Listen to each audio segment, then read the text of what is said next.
This particular event happened almost a year ago, sometime in mid-October.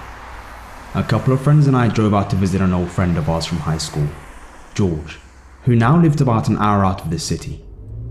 We spent the whole day with him, and it was really late when we finally decided to start the drive back home. My friend Lisa was passed out in the passenger seat. She'd had a few drinks and decided to spend the ride home asleep. My other friend Sam was sitting in the back seat behind Lisa and was playing a game on her smartphone.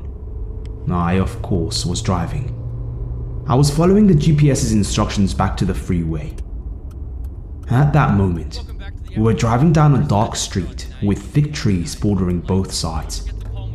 Everything was pretty peaceful, with the only sounds that I could hear being that of the car moving along the road and the radio on low volume. Suddenly, my car let out a loud jolt, and it felt as if I had hit something. Sam let out a shocked scream, while Lisa remained dead asleep. I slammed on the brakes and the car came to a halt. I was breathing heavily when I asked what the hell had just happened. Sam peered through the back window and gasped. She turned to me with an angry look on her face and shouted that I had just hit a dog.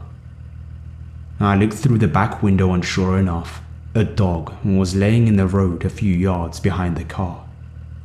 Sam is a pretty big animal lover, so I wasn't surprised to see her get pissed at me. She was about to open her door and rush to the animal's aid when I stopped her. Once I had gone over the shock of running over a dog, I got a feeling in my gut that told me that something was off. I'm no braggart, but I consider myself a very attentive and safe driver. My eyes were on the road at all times, and I distinctly remember not seeing any dog in the road prior to the car jolting.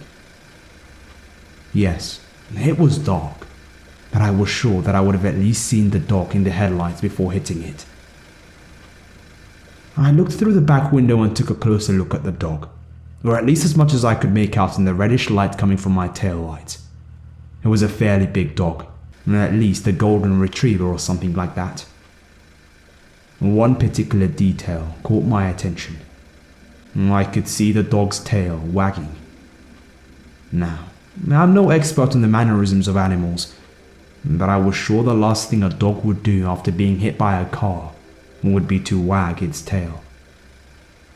After a moment of thought, I pressed my foot down on the accelerator and sped off. Sam snapped at me and ordered me to go back, but I told her that something was wrong with the whole situation.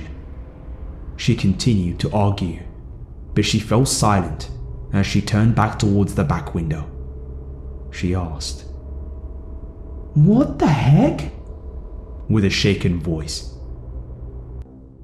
I looked in the rearview mirror. Though it was dark, I was able to make out the silhouettes of 3 large figures emerging from the trees on the side of the road. The dog was now up on its feet and jumping around joyfully. The 3 figures looked in our direction as I pressed my foot down on the gas harder and sped off. Sam and I remained silent for the rest of the ride home. It wasn't until a few days later that we would tell Lisa about it. We've been back to visit George a few times since then, but we always make sure to leave before sunset.